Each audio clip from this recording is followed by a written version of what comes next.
안녕하세요. 오늘도 사연 살롱을 찾아주셔서 감사합니다. 저는 서울에 사는 60대 여자입니다. 최근에 하도 기가 막히고 황당한 일을 겪어 어디다 하소연이라도 하고 싶은데 제 나이 또래 분들은 아실 거예요. 이 나이 먹고 식구들 욕하면 그건 제 얼굴에 침 뱉기라는 걸요. 그래서 주변에는 제 흉이 될까 속 시원히 말도 못하고 끙끙 앓다가 친구의 추천으로 우연히 이 채널을 알게 되었어요. 여기 올라온 온갖 가지 사연들을 보다가 덕분에 시간 가는 줄도 모르고 잠깐이나마 분노도 잊었어요. 그러다가 저도 여기에나마 시원하게 제가 겪은 일들을 말하고 싶다는 생각이 들어서 이렇게 사연까지 적게 되었습니다. 참 많은 사연들을 봤는데 이 채널에는 보통 시댁에 당한 며느리 이야기가 많더라고요. 저도 나이가 있다 보니 저희 때 시댁살이한 이야기라면 정말 눈이 뒤집힐 만한 일들이 많이 있지만 시어머니가 돌아가신 지 한참 지나 그쪽 분노는 다 사그라들었네요. 제가 사연을 적게 된 이유는 다름이 아니라 사람을 잘못 봤다는 죄로 얌체 같은 사위에게 하마터면 코를 베일 뻔했기 때문이에요. 남의 자식 얘기를 하기 전에 먼저 제 자식들에 대해 말씀을 드릴게요. 저에게는 딸 하나, 아들 하나가 있는데요. 딸은 어릴 때부터 천성이 천방지축인데다 아둔한 구석이 있어 걱정이 많았던 반면 아들은 그런 누나를 보고 자라서인지 동생임에도 성숙하고 철이 일찍 든 편이었어요. 그래서 진로도 방황한다는 핑계로 이 공부 시켜달라 저 공부 시켜달라 해외도 보내주고 별별 노력을 다 했음에도 뱅뱅 돌고 돌아 네일샵을 하고 있어요. 그것도 정말 마지막의 마지막이라고 약속을 겨우 받아내서 제 돈으로 차려준 샵이었죠. 더 이상은 나도 너 하고 싶다는 일 못 시켜주니까 이게 진짜 네 마지막 업이다 생각하고 해. 알겠어? 딸의 변덕을 맞춰주겠다고 쓴 돈만 너무 많아서 자연스럽게 둘째에게 투자하는 건 약간 심리적으로 부담이 되더라고요. 조금 미안한 일이었지만 둘째에게는 처음부터 딱 한 길만 정해서 한 우물을 파라고 교육을 시켰어요. 다행히 아들은 첫째랑은 달리 변덕과는 거리가 멀어서 처음부터 공부 쪽으로 전념을 했고 방황 한 번 없이 지금은 제약회사에 취직해 직장을 잘 다니고 있어요. 어떻게든 원하는 일 시켜서 자립할 수 있게 하려고 노력했던 딸과는 다르게 최소한의 경제적인 지원만 해주고 정작 신경 한번 제대로 못 써준 아들이 오히려 이렇게 잘 살고 있다는 게 참 신기하기도 하고 복잡 미묘한 감정이 들더라고요. 솔직히 말하자면 딸에게 네일샵을 차려주던 날은 얼른 딸을 경제적으로든 심리적으로든 안정적인 남자에게 시집 보내버리고 싶다는 생각이 들었어요. 부모이기 전에 저도 사람인지라 체력이 짱짱했던 40, 50대와는 달리 60대에 접어드니 딸의 존재가 은근히 부담이 됐거든요. 그래서 샵을 차려준 뒤로는 자기 이름으로 된 가게라도 하나 있을 때 얼른 시집 보내야겠다 싶어서 잠깐이지만 결혼정보회사에 등록도 시켜보고 주변에서 들어오는 선자리도 마다하지 않고 제안했어요. 그런데 역시나 변덕이 심한 딸은 한 사람을 오래 진득하게 만나는 법이 없이 이 사람은 이래서 싫다, 저 사람은 저래서 별로다 하며 사귀는 족족 반년을 못 채우고 헤어지더라고요. 세상에 그렇게 완벽하게 네 마음에 드는 사람이 어딨다고 그래. 직업 괜찮고 사람 괜찮으면 됐지. 저번에 그 남자랑은 왜 헤어진 거야?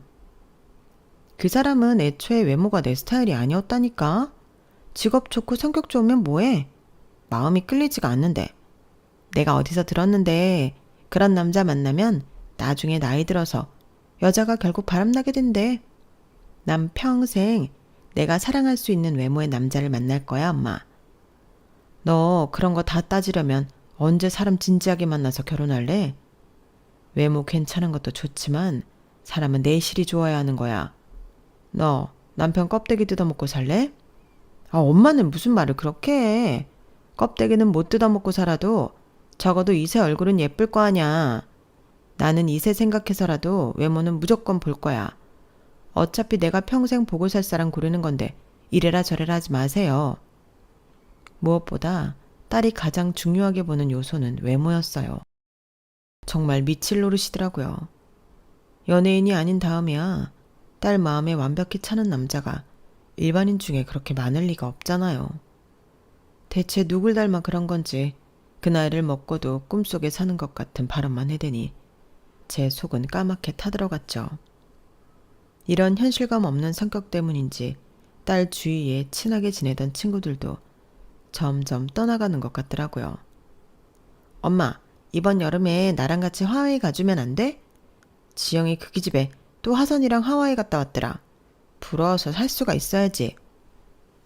넌 무슨 애가 매번 여행을 나하고만 가자고 하니? 가면 내 돈만 쓰려고 하면서. 됐어, 나는 안 가. 너는 네 친구들하고 가. 나도 너보다 내 친구들이랑 가는 게 더 재밌어. 와, 무슨 엄마가 이래. 다른 엄마들은 딸이 여행 가자고 하면 좋아한다던데. 다른 집 딸들은 맨날 이렇게 안 조르나 보지. 여행 가서 자기 돈 잘 쓰고. 너는 맨날 돈 없다고 엄마한테 기대려고 하는데 엄마가 너하고 가는 게 무슨 재미가 있겠어? 아, 진짜 딸이랑 여행 가는 건데 엄마가 좀 내줄 수도 있지. 너무하시네. 그리고 난 친구 별로 없는 거 알잖아요. 여행은 가고 싶은데 같이 갈 사람이 없다고요. 좀 같이 가줘요, 엄마. 아우, 난 싫대도. 정 그러면 얼른 결혼해서 네 남편이랑 여행 다녀. 마음에 드는 남자가 있어야 결혼을 하지. 엄마도 참 매정하다, 매정해. 저도 딸에게는 지칠 대로 지쳤는데 누가 누구 보고 너무하다는 건지. 주위에 사람이 다 떠나니 딸은 저만 붙잡고 놀려고 하는데 그것도 그것대로 스트레스였어요. 그러던 어느 날 오랜만에 동생과 통화를 하다가 이런 이야기들을 하소연을 하게 됐어요. 한참을 듣던 동생이 문득 이러는 거예요.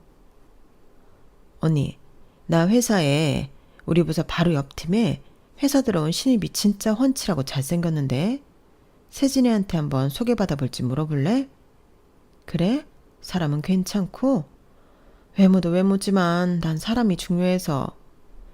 나는 사실 옆 팀이라 많이 이야기 나눠본 건 아닌데 회사 내에서 평판은 좋은 것 같더라. 예의 바르고 싹싹하고 성실하다고. 그래? 그래도 기본적인 중요한 덕목은 다 갖췄네. 에휴, 한번 물어나 볼게. 그래, 안 그래도 여자들한테 인기가 많은 모양이니까 소개받으려면 얼른 받아야 한다고 좀 전해줘봐. 나도 물어볼 테니까. 알겠어. 그래도 이렇게 나서서 소개 알아봐주고 고맙다. 우리 사이에 고맙긴 내 조카 일이기도 한데. 그렇게 우연찮게 동생을 통해 또 딸에게 소개를 시켜주게 되었어요. 동생이 보내온 사진을 딸에게 보여주자 딸이 자기 스타일이라면서 아주 온갖 호들갑을 떨며 기뻐하더라고요. 사진 속 남자는 제가 봐도 단정하고 깔끔한 이목구비에 수려한 외모를 가지고 있었어요. 젊은 여자들 뿐 아니라 요즘 말로 하면 상견례 프리패스 같은 얼굴이라 어른들도 좋아라 할 만한 인상이었어요. 아직 만나보지 않았는데도 내심 제 마음에도 들더군요. 이게 바로 딸이 그렇게 노래를 부르던 외모의 힘인가 생각이 들 정도였죠. 하긴 그 정도 괜찮으니 제 동생도 선뜻 소개를 알아봐 주겠다고 했을 테니 말 다 한 거죠. 딸은 남자를 처음 만난 날 거의 첫눈에 사랑에 빠진 소녀가 되어 돌아왔더라고요.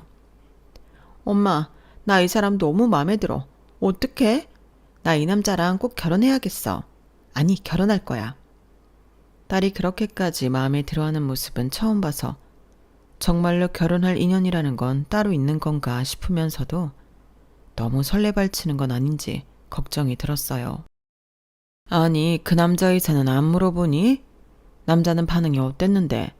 널 마음에 들어하는 것 같아? 응, 우리 오늘 정말 많은 대화를 했거든. 그 사람도 결혼을 전제로 만날 사람을 찾는 것 같더라고. 완전 딱이지? 그리고 무엇보다 오늘 집 앞까지 날 데려다주고 다음 약속까지 잡고 헤어졌어. 그래? 그럼 마음에 든 거네. 다행이다. 그러니까 엄마, 나 너무 행복해. 나 잘 되면 진짜 이모한테 절하려고. 나 진짜 이 남자 아니면 결혼 안 할 거야. 엄마, 절대 반대하지 마. 나중에 말 바꿔서 갑자기 마음에 안 든다고 하면 나 진짜 죽을 거야. 알겠지? 그래, 그렇게 마음에 들면 네가 잘 꼬셔서 데리고 와봐. 참, 우리 딸은 언제 철이 들려나 싶어 어이가 없으면서도 저렇게 아이처럼 순수하게 좋아하는 모습을 보니 내 자식은 내 자식이라 그런지 귀엽기도 하고 덩달아 기분이 좋아지더라고요. 아직 첫 만남이었을 뿐이니 그 남자애가 부디 우리 딸을 마음에 들어하길 하늘에 기도하는 수밖에 없었어요. 다른 사람에게 집중하게 되니 저는 자연스럽게 딸의 관심에서 벗어났어요.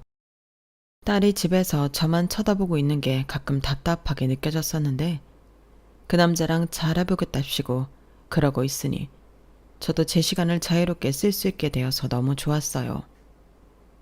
그러던 어느 날 딸은 다행히 몇 주 안 지나서 바로 좋은 소식을 들려주었어요.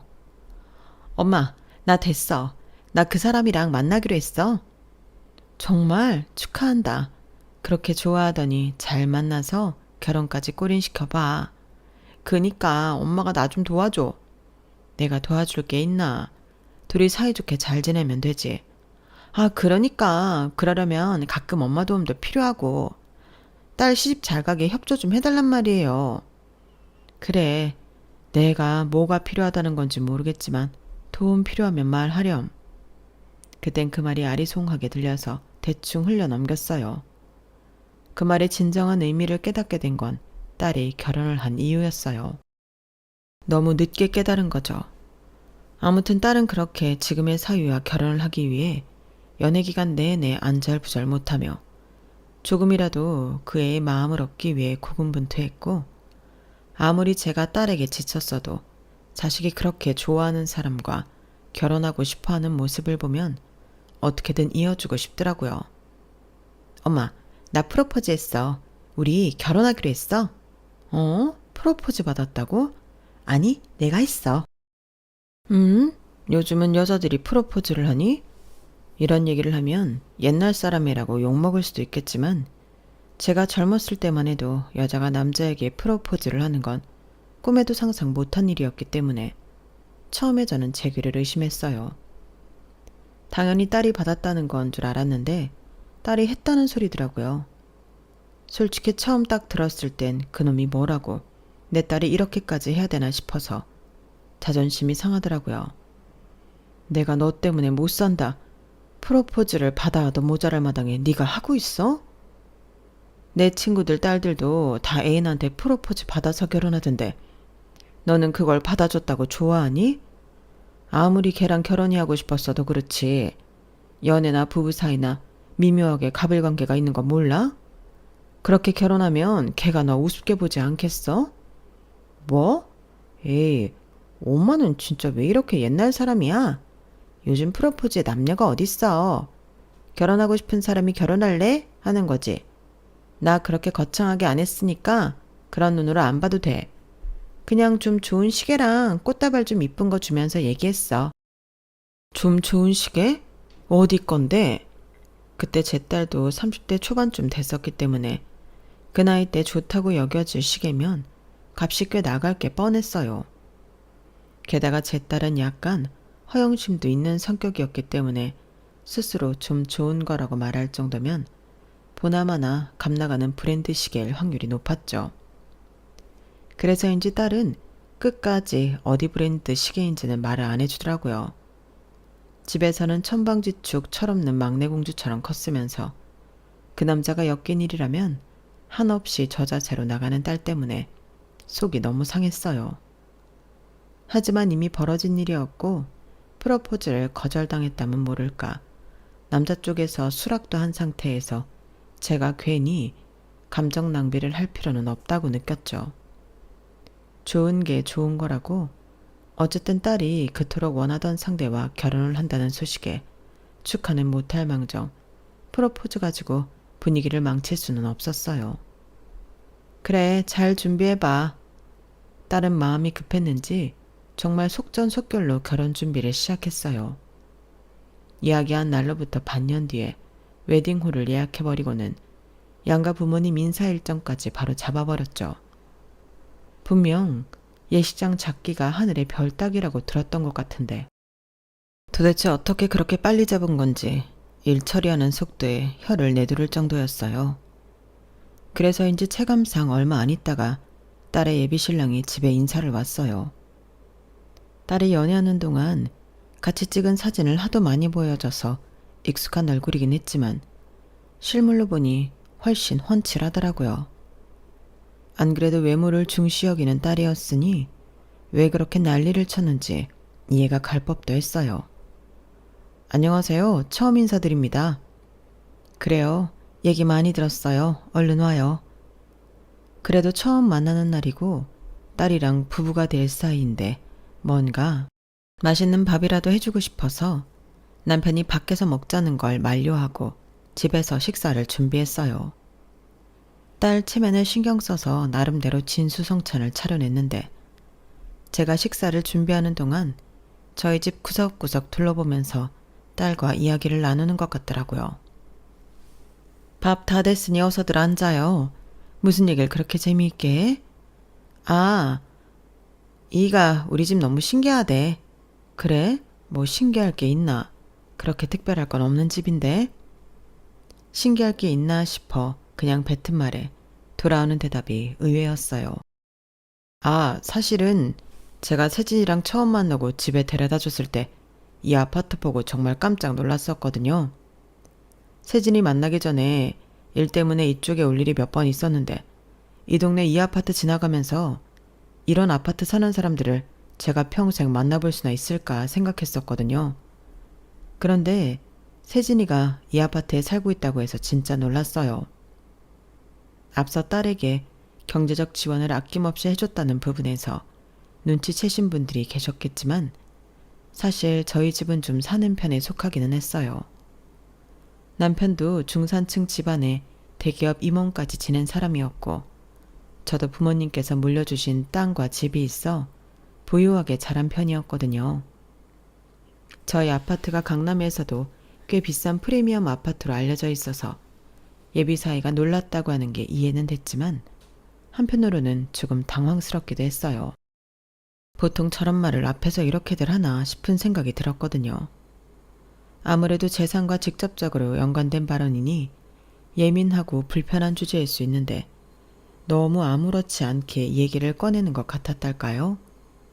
그것도 조금 친밀해진 사이도 아닌 처음 보는 자리에서 저런 얘기를 할 수 있다는 게 좀 신기하면서도 탐탁치 않았어요. 남편도 같은 생각이었는지 얼굴에 불편한 기운이 드러나더군요. 뭐 놀란 마음이야 이해한다만 자네는 무슨 처음 인사하는 날 그런 이야기를 하나? 아, 죄송합니다. 세진이한테 이야기 들으셨는지 모르겠지만 실은 제가 좀 어렸을 때 부모님이 이혼하셔서 힘들게 자랐거든요. 그러다 보니 세진이 같은 사람을 만나게 될 줄도 몰랐고 이렇게 좋은 환경에서 자란 사람과 결혼까지 하게 될 줄은 상상도 못해서 저도 모르게 신뢰를 무릅쓰고 감정 표현을 다 해버린 것 같습니다. 지나친 솔직함이 무례해 보였지만 사과할 땐 사과할 줄 아는 모습에 금방 불쾌함은 잊혀졌어요. 그랬군. 뭐 사람의 실수는 할 수 있지. 이해해 주셔서 감사합니다, 장인어른. 예비 사위가 잘못을 깔끔하게 인정하고 빠르게 사과하니 분위기는 금방 다시 유쾌해졌어요. 나쁜 의도였다기보단 투명한 사람으로 느껴져서 오해 안 했던 것 같아요. 이야기를 하다 보니 유년 시절부터 어머니가 없이 자라서 혼자 힘으로 고군분투하며 여기까지 왔더라고요. 그 모습이 참 저희 딸과는 대비되면서 가정 형편이 안 좋았다는 사실은 마음에 걸렸지만 딸이 뭔가 이런 사람을 만나 배우지 않을까 싶은 생각도 들더라고요. 그래서인지 그 잠깐의 쎄했던 사건은 머릿속에서 잊혀지고 예비 사위에 대한 안쓰러움과 호감만 남았어요. 엄마, 근데 나 결혼하는데 도움 좀 주실 수 있어요? 지난번에 얘기했다시피 남편 쪽은 부모님 도움받기가 좀 어려운 상황이라서 일단 우리 살 집 한 채 정도는 있어야 할 것 같은데. 도와줄 수야 있지. 너 결혼할 때 보태라고 모아둔 돈도 있고. 근데 그 돈으로 집까지는 좀 무리일 것 같은데? 걔가 모은 돈은 없어? 합쳐야 집 한 채 할 수 있을 것 같은데? 그 사람이 돈이 어딨어요. 하려면 다 대출해야지. 그래 뭐 대출이든 뭐든 받고 시작은 해야지. 요즘 젊은 애들 중에 대출 없이 시작하는 애들이 몇이나 있겠어? 에? 엄마, 그래도 이건 아니지. 우리 집 수준이 있는데. 엄마 딸도 대출 받아서 시작하라고? 뭐? 엄마 이제 돈 없어. 그나마 여유 있었던 것도 너 샵 차려주기 전까지지. 엄마 아빠 이제 너한테는 해줄 만큼 해줘서 더 이상 해줄 수 있는 게 없다. 너는 네 동생은 생각 안 하니? 동생에 비해 받은 걸 생각해봐라. 결혼 자금이라도 보태주는 걸 다행으로 여겨야지. 어떻게 집까지 바라니? 아, 안 되는데. 남편한테 걱정하지 말라고 큰소리 쳤는데 어떡해. 누가 큰소리 치래. 다시 가서 말해. 부모님한테 집 해줄 능력은 없다고. 니네 집 해주려면 우리 이 집 팔고 다른 동네로 이사 가야 해. 아, 진짜. 엄마 다른 동네에 집 있잖아요. 거기 세입자는 언제 계약 끝나는데? 야, 너는 정말 너무한다고 생각 안 드니? 아빠도 은퇴했는데 그 집까지 니네 주면 우린 무슨 돈으로 살라고? 너 아무리 걔랑 결혼하고 싶어도 그렇지 이렇게까지 해서 결혼해야겠어? 네가 집 해오는 조건으로 결혼하기라도 한 거야? 그런 거면 당장 그만둬. 그런 인간이면 차라리 내가 너 독거노인을 만들고 말지. 알았어요. 그 사람은 그런 말 한 적 없어. 그냥 내가 높아심에 하는 소리야. 딸과 한바탕 입씨름을 하고 나니 마음이 영 찜찜하더라고요. 같이 있는 모습을 봐도 딸 혼자 좋아 죽는 모습에 눈에 보일 정도로 가불관계가 명확해 보였는데 이걸 이렇게 그냥 결혼시켜도 되나? 걱정이 들더라고요. 그래도 예비 사이도 딸을 좋아하니까 결혼을 하려는 거겠지 싶어서 애써 그런 생각은 안 하려고 노력을 했어요. 그리고 결혼에 보태줄 수 있는 선은 명확히 그어놨으니 혹시나 딸의 배경 같은 것에 관심이 있어 하는 결혼이라면 이쯤에서 포기하겠지 싶기도 했고요. 제가 하도 단호하게 나가니 딸도 그 이후로는 더 이상 집 얘기는 꺼내지 않았어요. 불편한 이야기가 오가지 않으니 결혼 준비는 순조로웠고 그렇게 딸은 무사히 결혼식을 올리게 됐죠. 걱정을 했던 것과는 달리 결혼 전에는 이런저런 에피소드로 내심 불편하게 느껴지던 사위가 결혼 후에는 특유의 싹싹함으로 집에도 자주 인사하러 들리고 안부 인사도 잘해서 저희 부부의 호감을 샀어요. 장인어른 장모님, 저희 왔어요. 아유, 니네도 바쁠 텐데 뭘 또 찾아왔어. 그래도 어떻게 지내시는지 한 번씩 찾아뵈어야죠.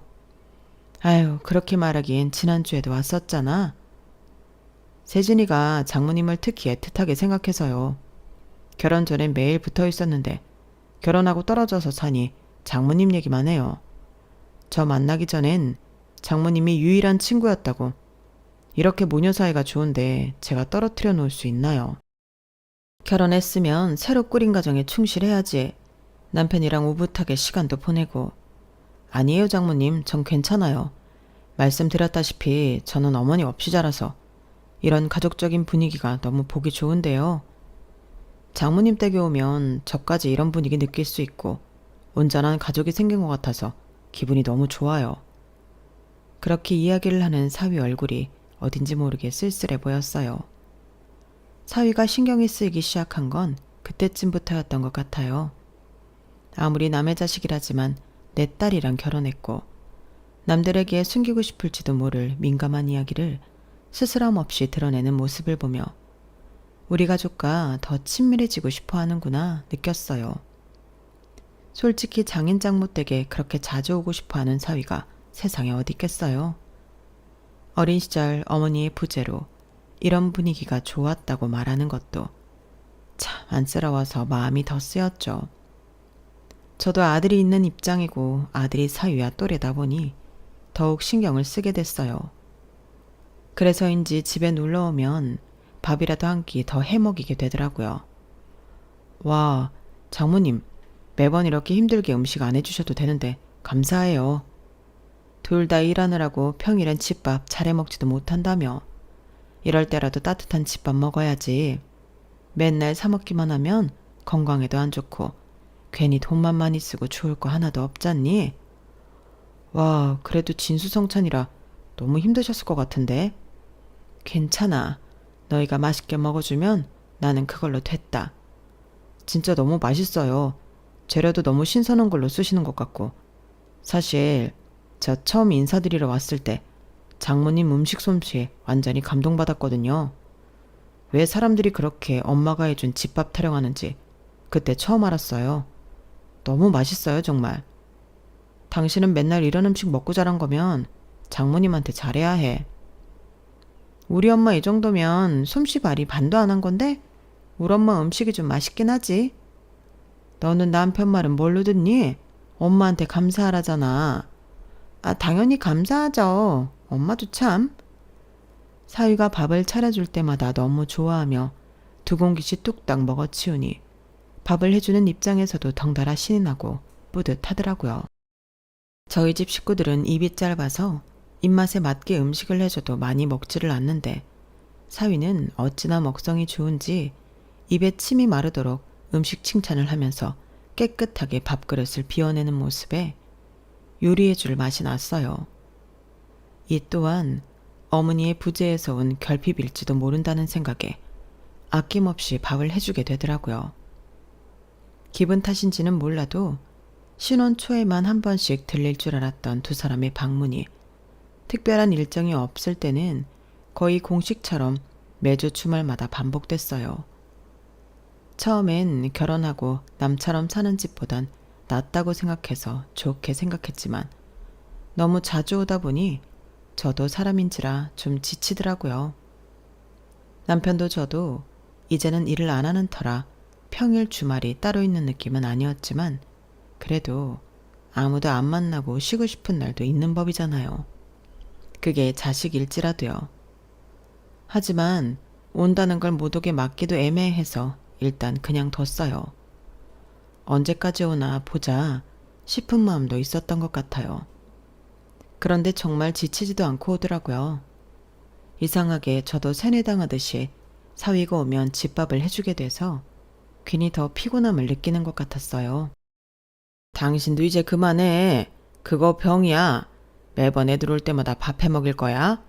쟤네가 애들도 아니고 저렇게 자주 올 거면 지들이 밥을 한번 사든가 해도 모자랄 마당에 매주 주말마다 식당으로 주오는 거 얼마나 꼴보기 싫은 줄 알아?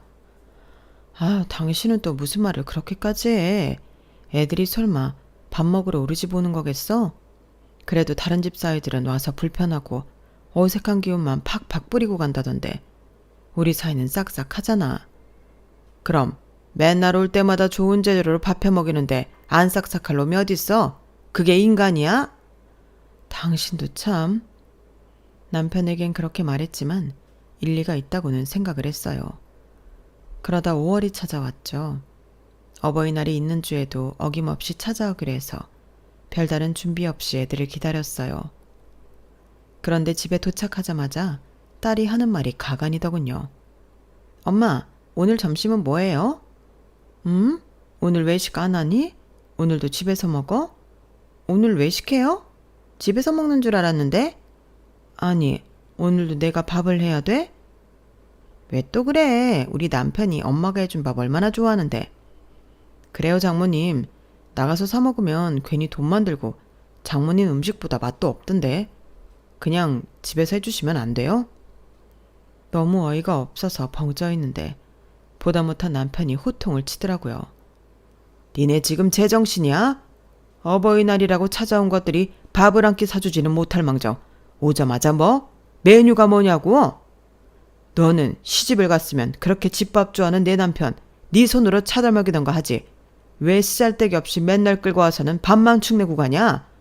이럴 거면 결혼을 왜 했어? 아빠. 그리고 너 장모가 매번 고생해서 밥 해 먹이는데 감사한 줄 알고 적당히 해야지. 둔치라는 게 있기는 한 거야? 매주 주말마다 하는 것도 없이 놀러와서 밥만 두 끼 꼬박 얻어먹고 집에 가버리고 여기가 니네 주말 식당이야? 장인어른 그런 게 아니라요.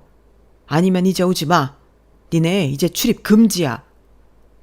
남편이 단호하게 선을 그으니 사위도 깨갱하더라고요. 남편은 두 사람을 내쫓듯 보내버렸어요. 아휴, 저것들 꼴을 안 봐야 속이 시원하지.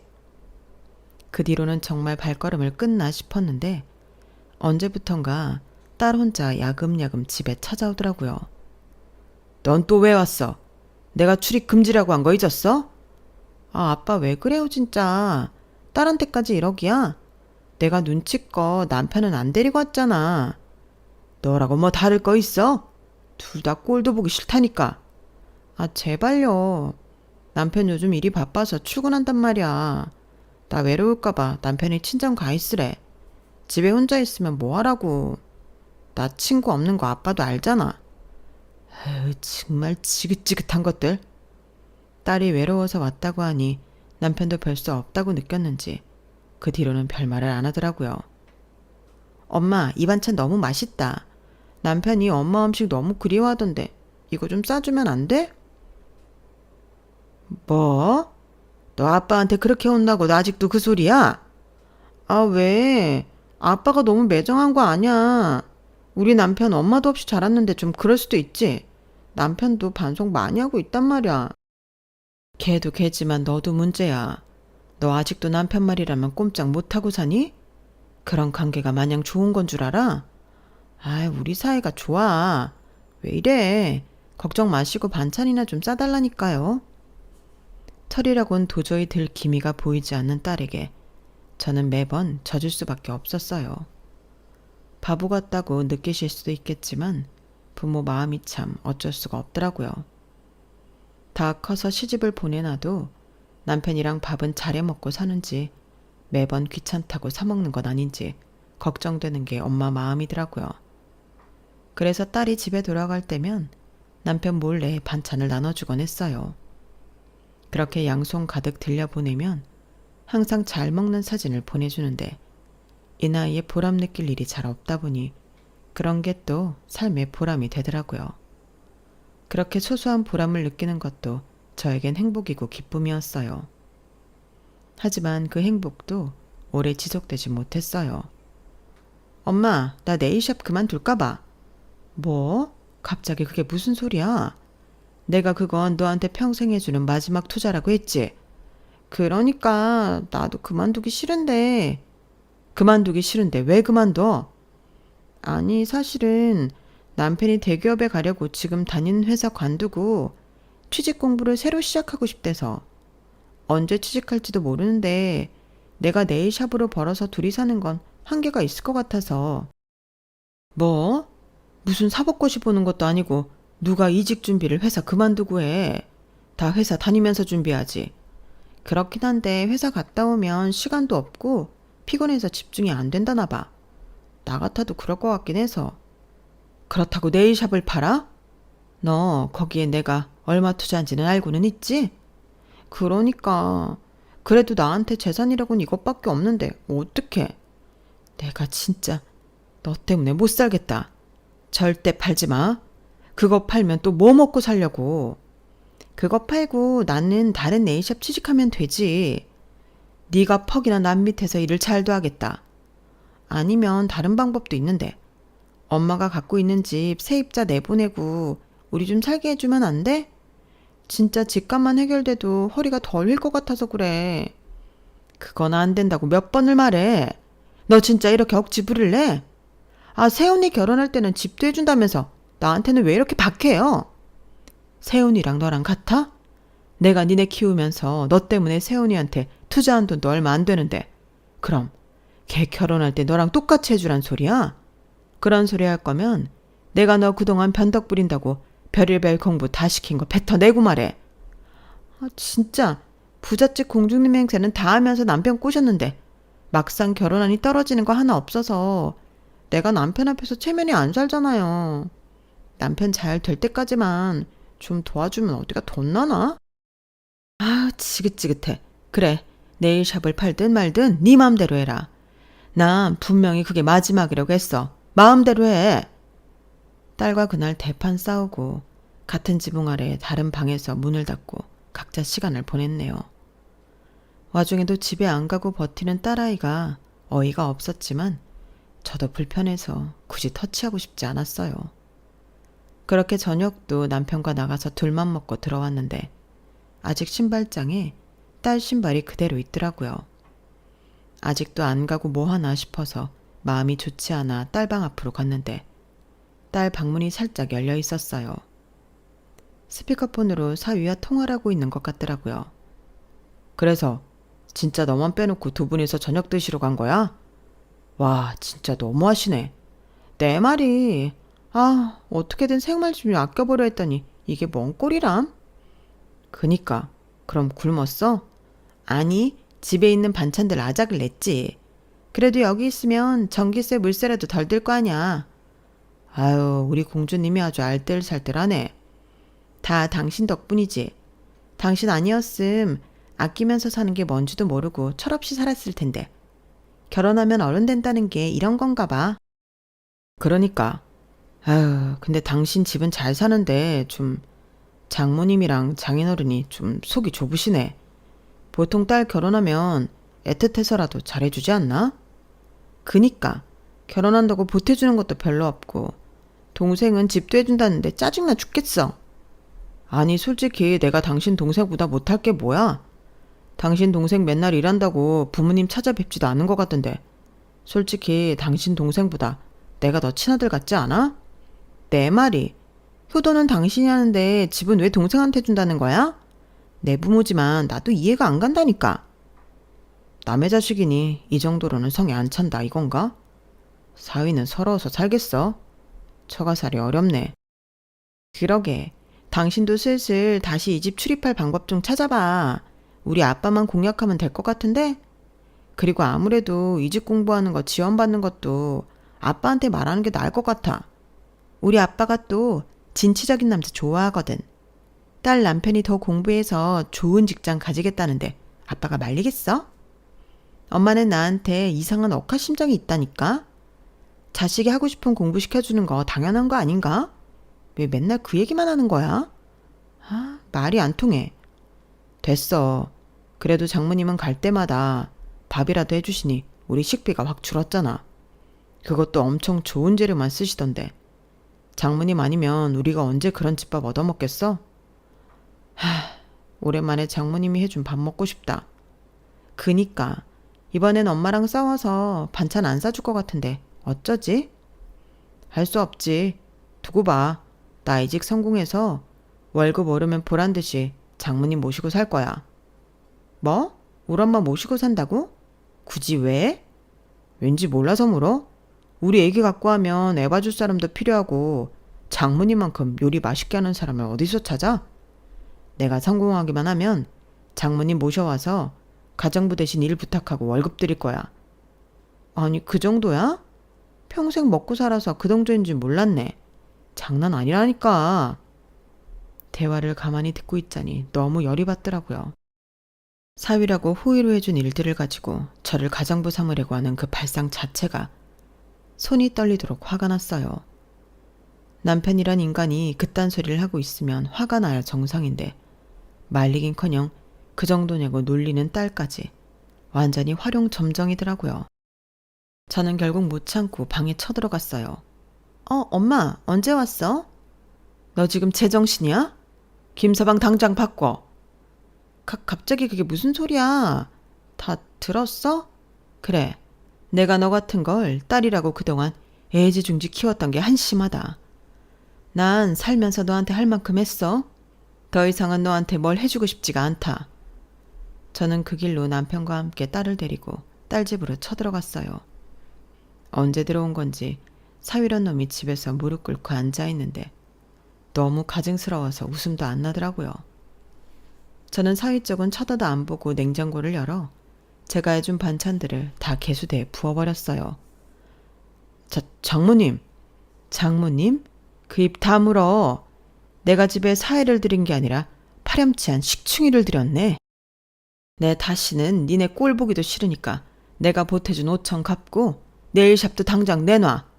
엄마 언제는 팔지 말라면서요. 나 죽는 걸 보고 싶어? 나랑 영영 끊고 살고 싶지 않으면 네일샵도 내놓고 내 돈도 다 갚아. 나중에 내 재산 한 푼이라도 더 물려받고 싶으면. 여보, 그냥 장모님 말씀 듣자. 우선은 장모님 하라는 대로 해. 우리가 잘못했으니까. 이것들이 그냥 이야기를 하면 안 들을 것 같아서 일부러 재산 얘기를 꺼냈더니 사위놈이 금방 꼬리를 내리고 딸을 설득하더라고요. 딸은 못마땅해 하는 것 같았지만 서슬퍼런 저와 남편의 안색을 보고는 이러다 정말 영 끊기겠다 싶었는지 순순히 말을 들었어요. 내일 샵도 처분하고 결혼 자금에 보탠 5천만 원도 얼마 안 있다 갚았죠. 장모님, 저희 정말 반성 많이 하고 있습니다. 한 번만 용서를 해주세요. 저희가 더 잘할게요. 네? 글쎄, 한때 내 아들 또래인데다 사랑도 못 받고 자랐다고 하도 징징대서 좀 잘해주려니. 나를 가정부로 알고 장인은 돈 나올 지갑 정도로밖에 안 보는 것 같아서 내가 과연 용서를 할 수 있을지 자신이 없네. 저야 그렇다 치지만 세진이는 장모님의 소중한 딸이잖아요. 쟤한테도 난 질릴 대로 질려버렸어. 더 이상은 돈 가지고 씨름하고 싶지 않아. 그래도 세진이 그 좋아하던 네일샵도 처분하고 장모님 원하시는 대로 하고 돈도 다 갚았는데 설마 나중에 재산도 안 나눠주실 건 아니죠? 거봐. 니네가 내가 재산 안 물려줄까봐 이러는 거 내가 모를 줄 알아? 계산도 다 끝났겠다. 난 너희들이랑 더 이상은 얼굴 마주보고 살고 싶지가 않다. 다시 연락하지 마. 정말 있는 대로 정이 다 떨어져서 그 통화를 끝으로 전화번호를 차단해버렸어요. 그랬더니 집 앞까지 찾아와서 애원을 하길래 살던 집을 파자버리고 이사를 가버렸어요. 지금은 딸에게 받아낸 5천만 원은 아들에게 주고 딸 소식은 아들 통해서만 듣고 있네요. 아들도 이제 그만 누나랑 매형 용서해주는 게 어떻겠냐고 설득하는데 전 정말 그러고 싶지가 않네요. 그동안 부모된 마음으로 늘 애틋하고 애달프게 생각해왔던 마음들이 다 짓밟혔다고 생각하니 피를 나눈 자식 새끼라도 보고 싶지가 않아요. 언젠가 지들이 애를 낳는다면 이 감정을 꼭 느껴봤으면 좋겠네요. 아무리 자식이라도 참. 털어놓고 나니 많이 시원하네요. 들어주셔서 고맙습니다. 가족들과 건강하게 행복하게 꽃길 걸으세요. 여러분, 사연 댓글에 응원과 현명한 조언 부탁드려요. 좋아요와 구독은 저에게 큰 힘이 됩니다. 오늘도 좋은 일 가득하세요.